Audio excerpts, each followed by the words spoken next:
Welcome, ladies and gentlemen, to this paper.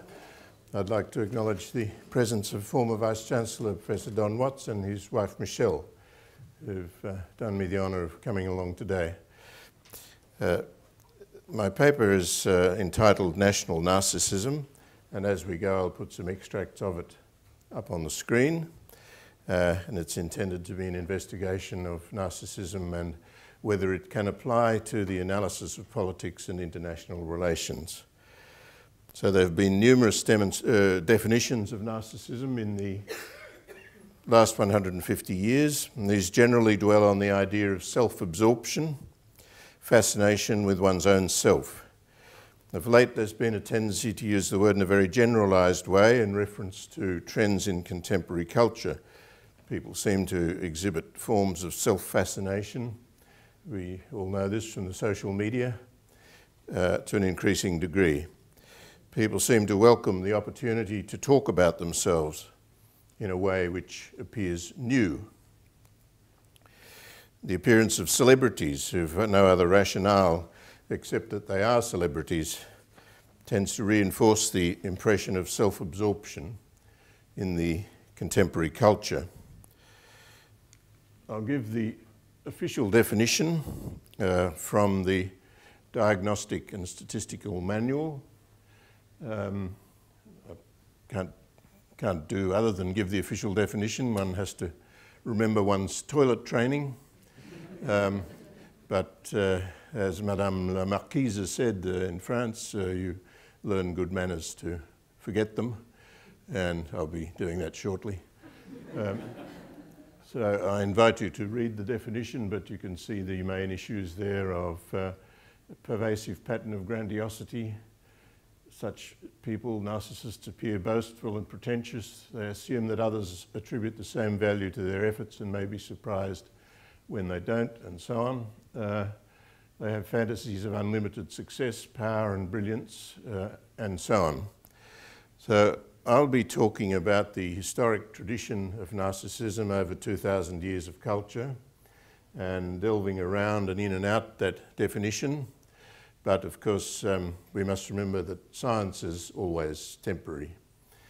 So we await the next edition of the DSM for the next definition. So some do link this rise in self-advertisement in the social media to an entirely different cultural tradition, namely that of the autobiography, and see that genre as having been transmuted into the form we see today in the social media. Rather than writing books, which are extended autobiographies or reviews of oneself and one's life, people now diarise fragments about themselves on a daily basis in the various social media outlets which we know about. So, for example, the tweet which says, "Today I walked my dog," and so on. This is part of the autobiographical impulse. So the position may be that the autobiographical impulse was held back by the institution of the book and its technology, in that authors were limited and culled by the need to find a publisher who would want to publish their ramblings and invest a considerable amount of money and time in their autobiographical impulse. And the result was a book which was costly to produce, hard to store and transport, and costly to buy. This solution was available to the very few. Perhaps most of us have always wanted to write about ourselves, perhaps, and the technology has simply evolved to make this possible. And now we can and we do. We do because we can. The popularisation of the autobiographical impulse took place simply because it became possible to indulge it, just as the technology of writing became possible with the invention of paper. In the Hellenistic times, people began to write, and it was as if they'd always wanted to write, and make shopping lists and write letters to their lawyers and so on and so forth. So the technology made clear that there was a human impulse waiting to be unleashed. So perhaps that is what has happened with the social media and the autobiographical impulse. So the autobiography in the West comes from a tradition beginning with St. Augustine, whose work, The Confessions, is generally reckoned to be the first autobiography. But a prerequisite for such a work was the idea of the self itself, an individual personal self with a history and a social record different from that of others and held secret to some extent from others. And one may wonder in reading the social media whether anybody wants to hold anything secret anymore, but I would still maintain that this is part of the idea of the self that developed in the West, the tendency to hold back something secret. And that even in the social media, those who practice it probably view themselves as having reserved a great deal from the public eye. So the idea of the self originated with Plotinus in the 3rd century and was probably adopted by Augustine. It was new at the time, and it became the vehicle for a different kind of culture. It's this part of this culture which deals with self-recognition and self-knowledge, which is our subject. So many attempts have been made to define narcissism, which is in general about self-recognition, in my view. And the result has been that narcissism means almost anything that anyone wants it to mean. At times it sounds like all kinds of other psychological categories, and the term is used somewhat indiscriminately. We'll look in a moment at the deep Western tradition on the matter, but the term narcissism was given currency in recent years by Christopher Lash's book, The Culture of Narcissism. This was published in 1979 and had an extraordinary impact on the media and among opinion leaders. And his view was that the continued indulgence of children had produced a generation which required constant self-validation. Self-validation is the point to retain here. There's something in narcissism about self-validation. The book attacked contemporary mores. It appeared to argue that the influence of the family had declined in recent times, and so it found some degree of acceptance in conservative circles. At the same time, it impressed some on the left, that Lash tended to be critical of the capitalism of his time. His attacks on the obsession with personal self-fulfillment and self-gratification pleased everybody, and he sounded somewhat like a biblical prophet. He attacked the sexual revolution and the emphasis on pleasure without commitment, and appeared to attack feminist interests in questioning sexual liberation thinking, which tended towards the sexual liberation of women from men. And in a way, for Lash, narcissism was everything that was wrong with American culture as he saw it. But he did involve himself with some classical thinking around the condition of narcissism. Note the reference to mirrors in what follows, and I quote, "All of us, actors and spectators alike, live surrounded by mirrors. In them we seek reassurance of our capacity to captivate or impress others, anxiously searching out blemishes that might detract from the appearance we intend to project." He goes on to describe the tendency of the advertising industry to encourage this preoccupation with appearances, and sees particularly in his study of advertising in the 1920s a tendency to depict women as looking at themselves in mirrors, as if trying to find a standard to which they should adapt. Thus, the mirror makes its appearance, and I think is central to the understanding of narcissism. It underlines a preoccupation with self-identification arising from a level of self-doubt in an ailing culture. This is Lash's view. So as the question of narcissism was asked of culture in the above manner, so it was asked of business and the corporate world in a book by Alan Downes, Beyond the Looking Glass, Overcoming the Seductive Culture of Corporate Narcissism is the subtitle, Beyond the Looking Glass.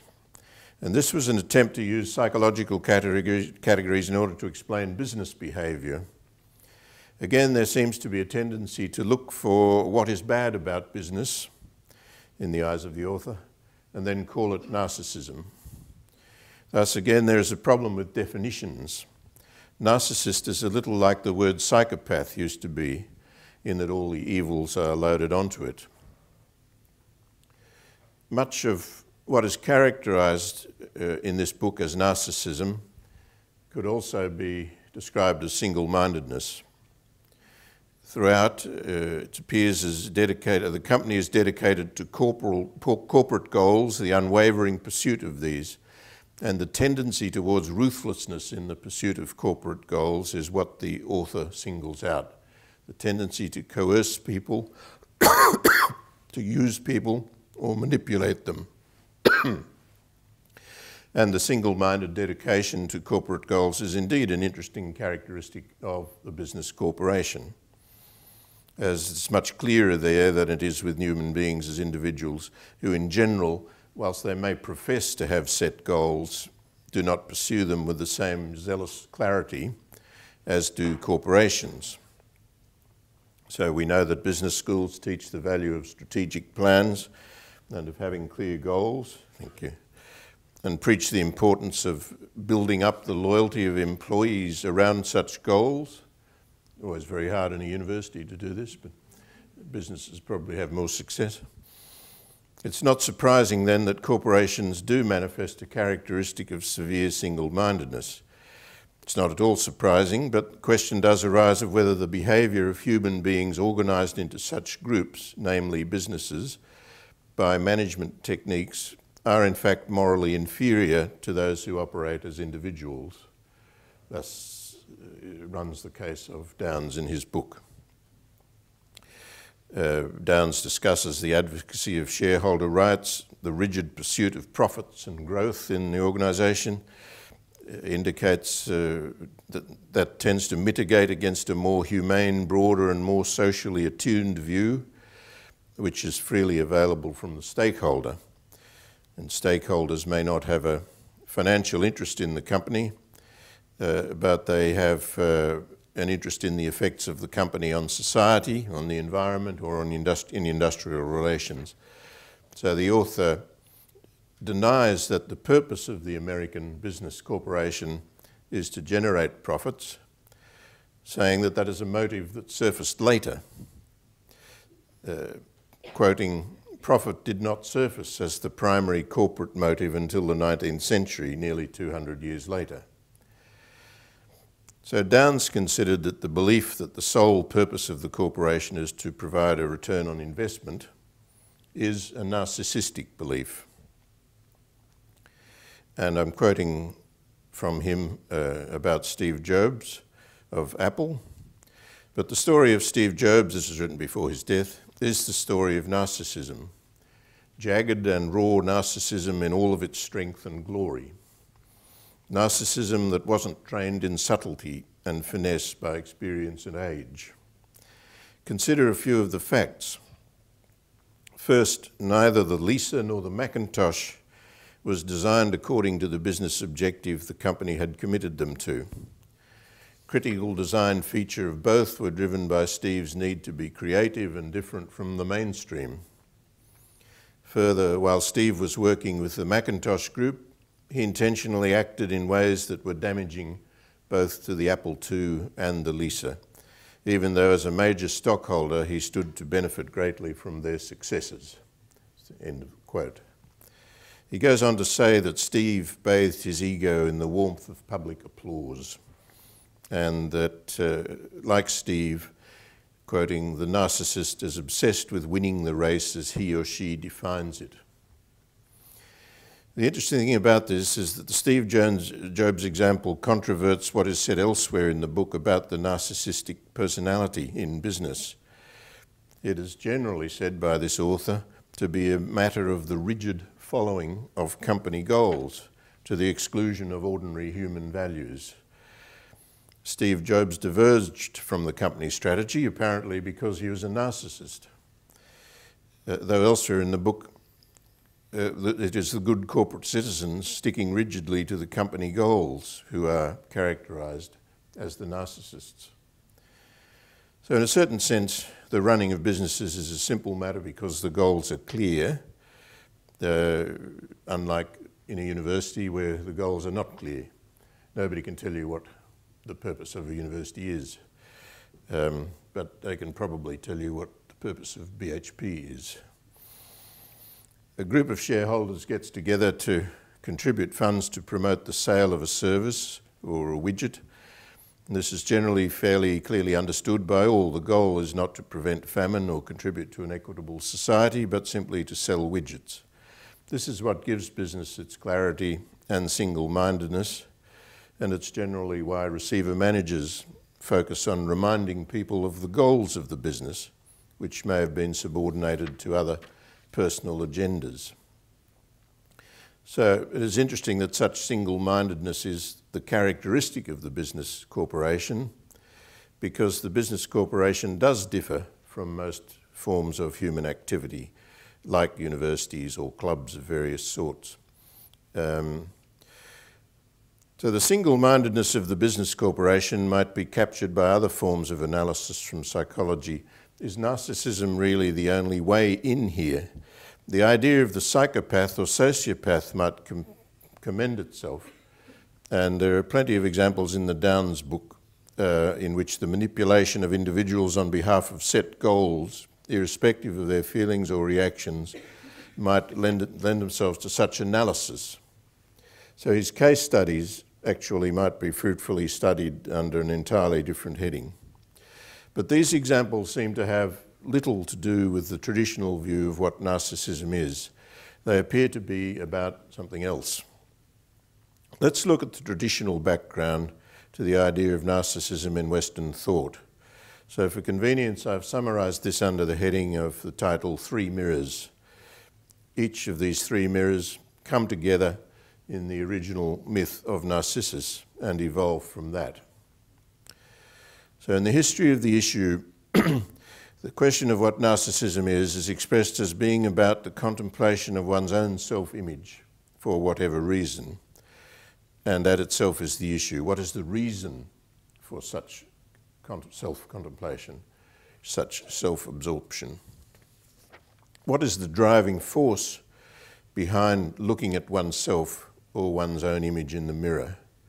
Whether the mirror is a part of nature or an artifact of modern technology, or in the metaphorical mirror, the stage of human activity.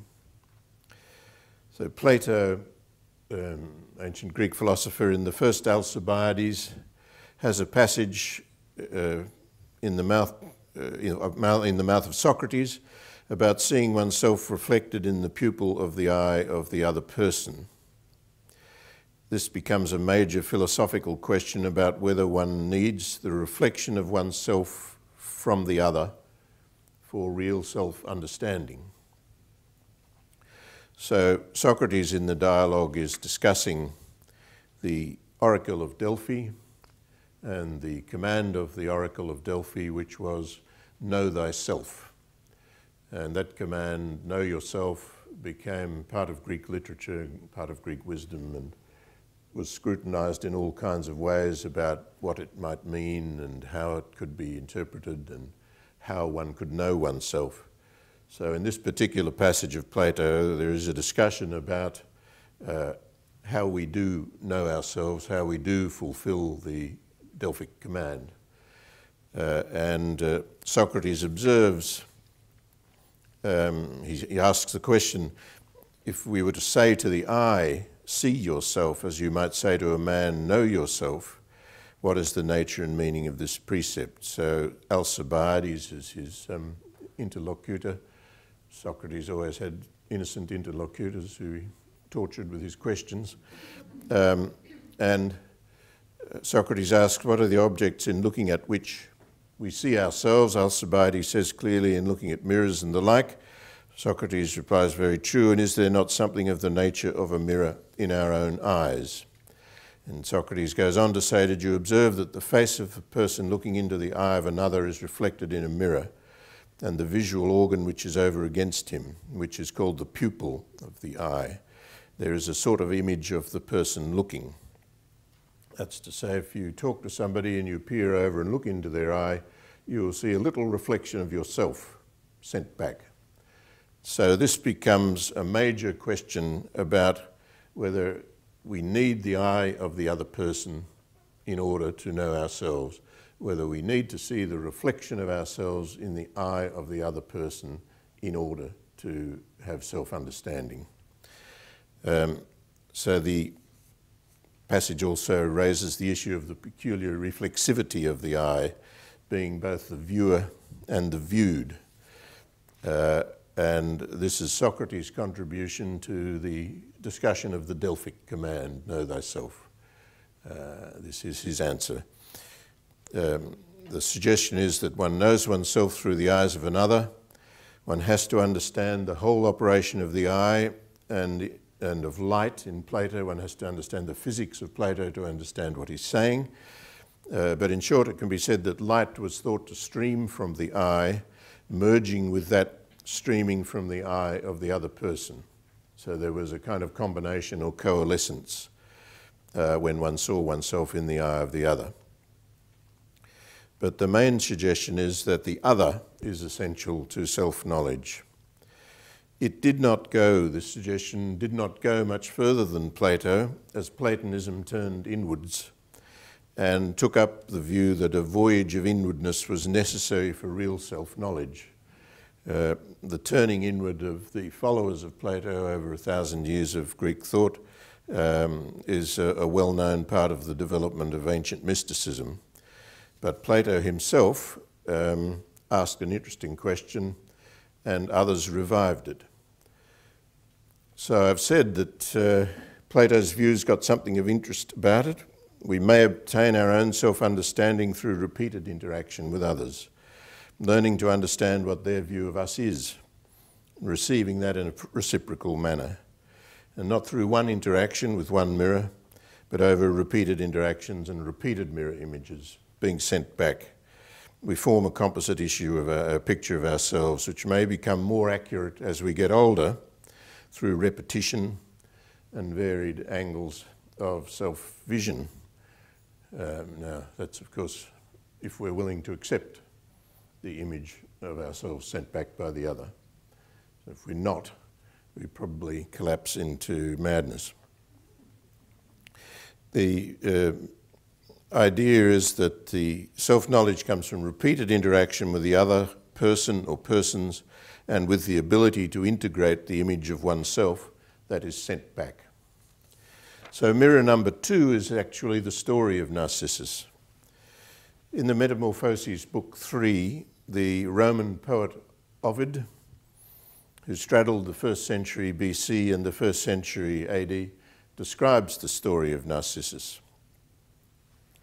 The nymph Liriope bore a son and inquired of the sage Tiresias whether her son would be blessed with long life. Tiresias' enigmatic response, suitable for a sage, got to be enigmatic if you're a sage, was that he would enjoy long life if he knew himself. These words seemed pointless for many years, but in his 16th year, poised between boyhood and manhood, Narcissus arrived at the critical point of his life. The nymph Echo comes into the story at this point, and Echo is not a story that has been taken up in the Western tradition or by psychoanalysis, and one wonders why. It's a captivating and perplexing little bit of the story. The poet Ovid blends here together 2 Greek myths. Echo is a nymph who has had a curse laid upon her by Juno, and she's unable to speak unless somebody else has spoken, and then she's only able to repeat the last few syllables of what has been said. Now, what a wonderful psychological syndrome that is, the syndrome of echo, but I don't think anybody ever deals with it. It is she who falls in love with Narcissus. We're told that many boys and girls fall in love with Narcissus, and out of pride, he never responds to any of them. The superbia in Latin, which ruled his delicate frame, he never responds.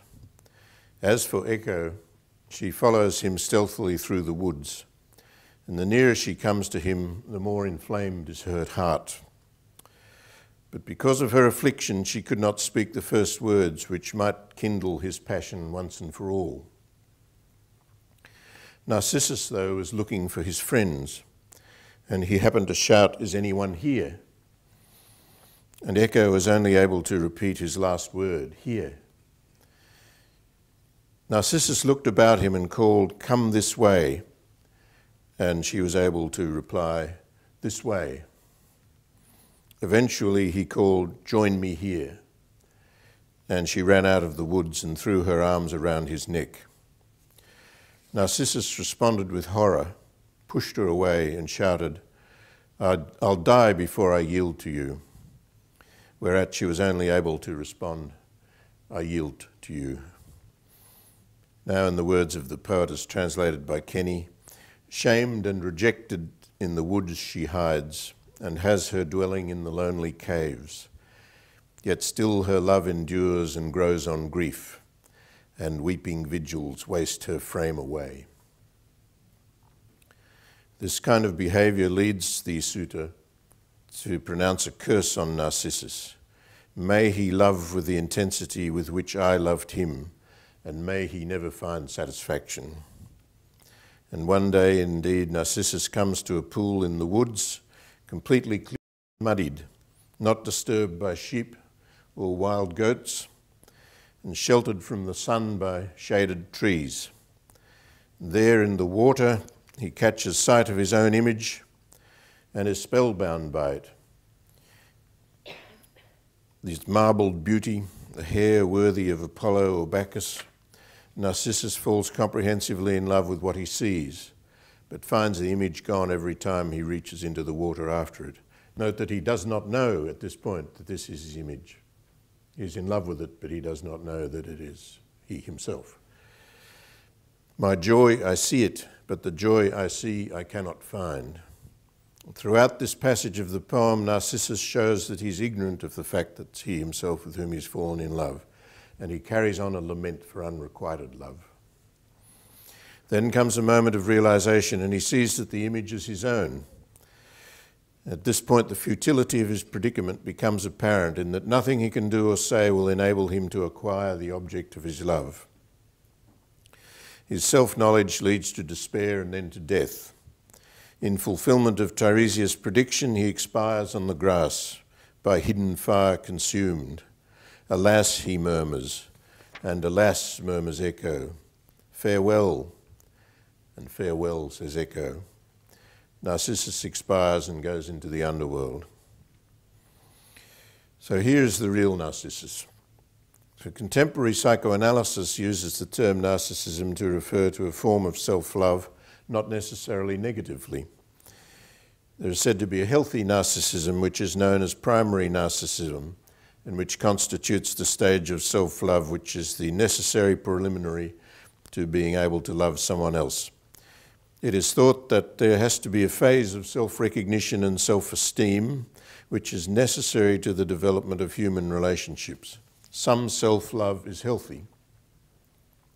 The unhealthy form of self-love is that form of egocentrism which organizes the world around oneself as the only reference point. All experience is interpreted in terms of one's own perception and worldview. There's no ability to see through the eyes of others. Some psychotherapists use the term narcissism to refer to the constant inability to receive messages, characteristic of a person who's only capable of sending. In such a person, even the act of receiving or listening is transposed through an aggressive restructuring of the message being received.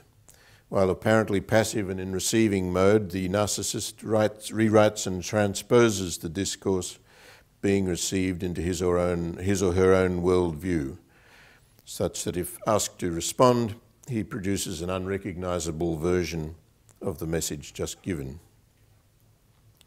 So in active mode, the narcissist presents a continually solipsistic message, his or her own way of interpreting the world being unrelated to or without response to the communications of others. And some relate this to the development of delusion and paranoia. though all of us will recognise some element of this in ourselves, I suppose. Mirror 3 is that of Jacques Lacan from the psychoanalytic milieu of 20th century Paris. Paris is a city in which psychoanalysis and philosophy are closely intertwined. Two disciplines encounter each other very frequently. And he writes in a neo-Freudian way about the mirror stage in a famous work called The Mirror Stage, as formative of the function of the I as revealed in psychoanalytic experience, and lays out a view which he refined in various ways but basically held all his life. The key observation of Lacan's essay concerns the behaviour of infants between the age of 6 and 18 months. The chimpanzee can do more with his hands and with tools than the infant of the same age, but the chimpanzee can't recognise his own image in a mirror, or if he sees it, he quickly loses interest in it. The human child, however, senses the image, recognises it, and interacts with it through playful gestures, which it watches. It's not a dispassionate experience either, it's a recognition which brings the child great pleasure. Lacan refers to this as jubilation. And so in self-recognition there is a moment of joy in his analysis. So, and indeed I've watched my own children do this. First they see an image in the mirror, they don't know it's themselves, then one day I recall my daughter saying, "That's Sarah," for the first time. So Lacan elevates this stage of self-recognition in a mirror into a major passage into maturing and developing as a human being. And before this time, Lacan thinks that the child is little more than a body in bits and pieces, unable to clearly separate I and the other, and wholly dependent on its carers. So the child achieves personal identity by identifying with the other, the particular image in the mirror, which firstly is seen as somebody else, but later becomes oneself. So there's no doubt that Lacan was writing within a tradition that knew of both the contributions of Plato, with the exposition of the Delphic command, "Know thyself," and Ovid, the poem of Ovid. So he writes in a deeply traditional way, but launched an interpretation of this traditional theme which owed much to the psychoanalysis of his time and also considerable influence from Hegel and the phenomenology of mind through the agency of Alexandre Kojève, professor of philosophy in Paris. Lacan never really lets go of the alien part of the otherness that's perceived in the mirror, which he says is reunited into the I by the phenomenon of language. Now, in the field of international relations, we may be able to apply these ideas. If the individual develops self-knowledge through self-contemplation in a mirror or in the eye of the other person or on the stage of life, do nations seek self-confidence, self-assurance, self-understanding in the same way? So this, I understand, would fall into the category of what is called constructivism in international relations. So I ask the question, if narcissism can apply to individuals, why would it not apply to groups and in particular nations? Not all psychological categories are transmutable from individuals to groups, of course. Most psychological syndromes are really devised to explain individuals. But from time to time, an attempt is made to use them to explain groups. The term psychopathy may be used to explain an individual, but there's been at least one attempt to apply it to business corporations. Not only are they narcissistic, but they're psychopathic. There's a book written by Canadian author Joel Bacan. He believes that business corporations behave like psychopaths in their group or corporate expression. we're not talking about the view that some business leaders may be psychopaths, though they may be, of course, maybe they're small politicians, but whether the business corporation as a whole exhibits the traits of the psychopath is the question that author Bachan is asking. And Bachan, being a lawyer, notes that the corporation is treated as a person at law and makes the transition from the individual to the group in that way, but or by means of that device, but we can still simply ask the question of whether syndromes designed to explain individuals can be used to characterize groups of various types, such as companies, football teams, or even nations. So in the first place, the narcissist chose a preoccupation with mirrors, whether real physical mirrors or synthetic mirrors in which one may contemplate one's own image. I would like to take the view that the narcissist is not vain or arrogant, as some contemporary psychological definitions would have it, but in search of his image in order to find his identity. This is the view which comes from the tradition running from Plato to Lacan. The contemplation of one's own image is about the quest for personal self-identification. It's about self-knowledge. As for Lacan, the recognition of one's mirror image is the basis of self-construction and ultimately of sanity.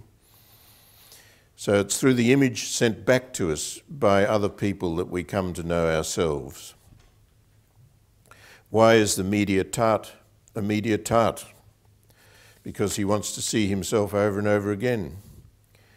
But this thirst for the continual review of one's own self-image cannot simply be a sign of arrogance, but more a sign that the mirror phase is incomplete, not yet settled.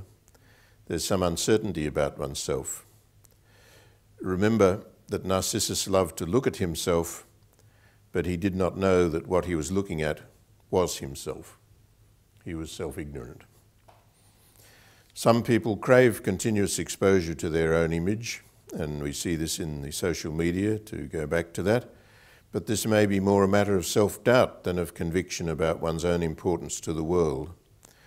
Some people may cling to constant exposure to their own image because of their own inability to successfully negotiate the mirror phase and come to some settled acceptance of what they are, in the sense they reconcile themselves to the set of images the world sends back. Others play the role of the professional reflector and give back to the narcissist the images which he requires. Such a person contents themselves with being nothing other than a mirror, rather than a person.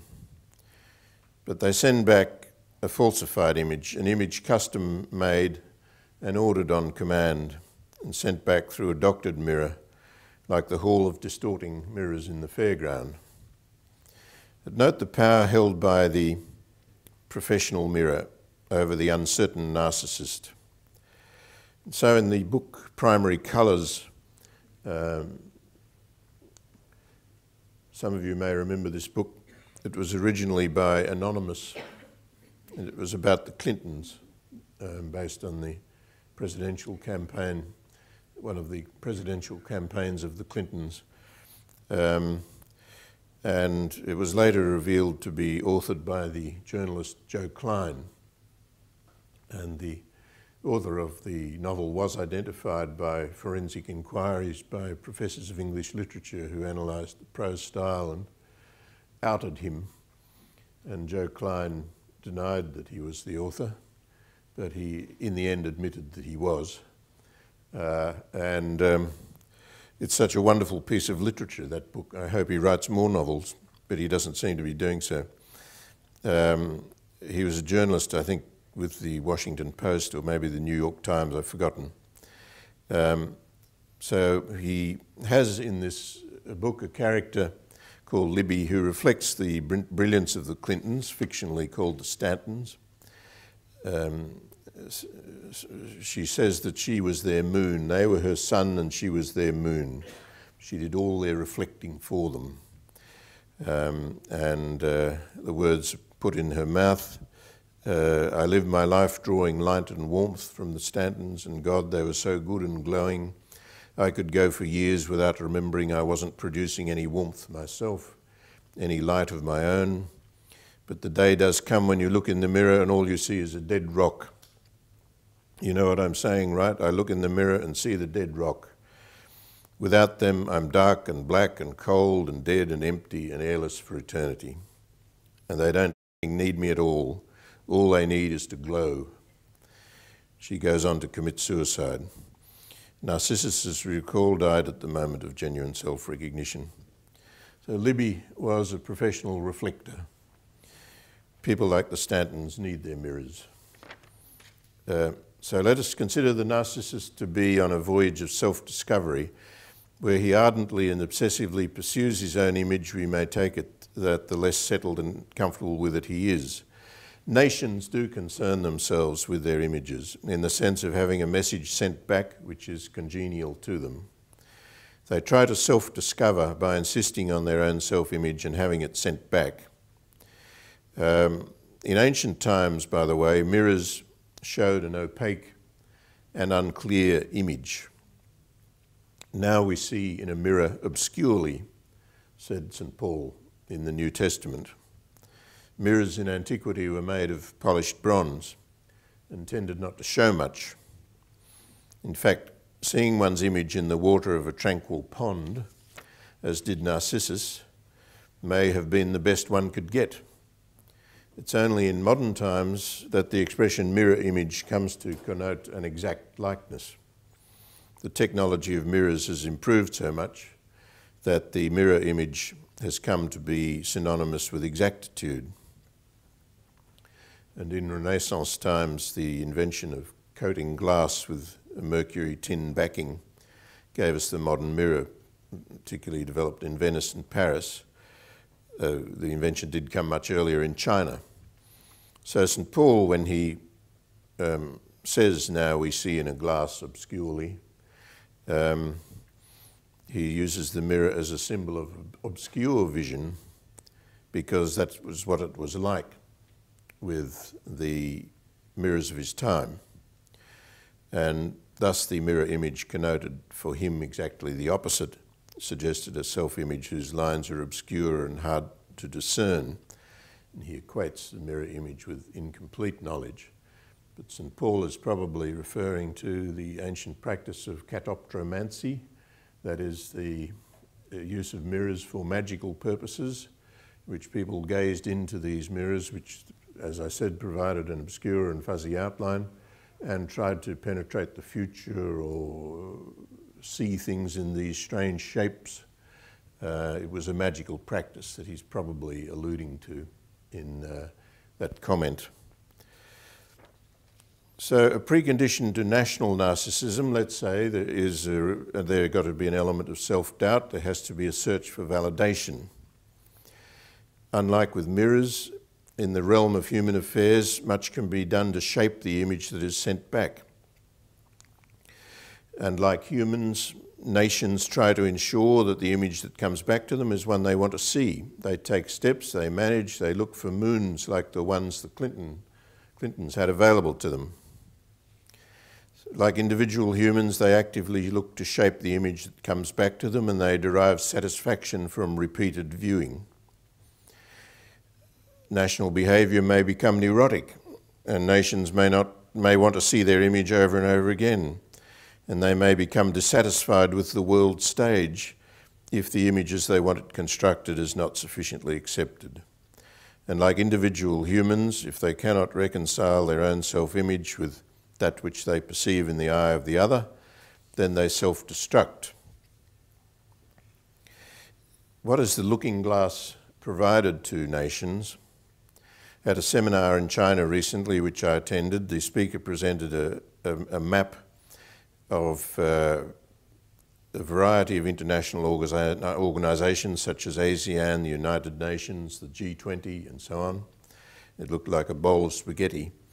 And there was some discussion as to whether this would eventually be reduced to the G2, namely China and America. And these organisations are the ones which provide the stage on which nations may dance, impressing others and most of all themselves by the image they construct. If a nation does not respond to the image other people have of it, it seeks to mould the image sent back. Desperation for self-authentication leads nations to attempt this via the construction of a so-called real image in the international organisations that abound. And these are really image-testing venues, the opaque mirrors of antiquity. China provides an interesting example, as does Australia's long-standing and expensive pursuit of a seat on the United Nations Security Council, about which our own Caitlin Byrne has written a paper about the long-standing history of Australia wanting a seat on the United Nations National Security Council. This is a clear case of image manufacturing arising from a need for self-authentication. There's no real discussion of what benefits will flow from this or the costs, which I gather are enormous in the pursuit of a seat on the National Security Council, but it makes us feel good about ourselves. We must be seen in Australia to punch above our weight. But why? Don't we like what we really are? Aren't we satisfied that the world takes us seriously enough? Why do we have to punch above our weight? Does it bring benefits? It's a kind of compulsion like that felt by the narcissist. And to take the example of China, and I'll conclude on this, and then we might have an opportunity from some discussion and debate, and then lunch is to be served on the top of the Health Sciences and Medicine building on the, would you say the balcony? The rooftop. And I'm not too sure how to get there, but we'll come to that. So to return to China, we see here a company acquiring massive power and wealth and becoming troubled by the images it sees in various mirrors. Instead of seeing a kindly, beneficent power, it sees reflected back from the West, a preoccupation with Tibet, the absence of personal freedoms, the persecution and repression of minorities, spying on a massive scale. And China sees itself in the mirror and rejects what it sees. So it sets about changing the image that is sent back to it, adopting, for example, state-sponsored forms of Confucianism.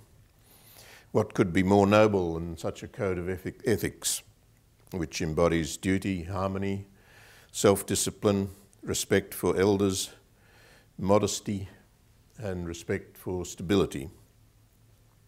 This is surely an ethic worthy of a great power. So China sponsors the study of Confucianism in universities around the world and expends a great deal of money on this, endeavours to create a soft power image for its noble and ancient philosophy. But unless this is the real China, or unless this comes to be seen as the real picture, unless this is assented to by the world community, that is to say, unless this image is sent back and reflected by all the international organisations with which they deal, then this will not succeed. So growth, as with nations, as with individuals, growth lies in the harmonisation of the mirror's image and the self-perception of the mirror gazer. And if the image fails to be constructed correctly out of the dance of the international organisations, then a sense of failure and isolation will emerge. So where this harmonisation does not occur, in my view, the future holds only dysfunction, anger, alienation, resentment, and the quixotic tilting at windmills. So nations choose whether they accept the image sent back to them by the other, and if they don't like it and reject it, they collapse into a kind of solipsism. So I'll conclude at that point, and we'll see if anybody would like to speak. I think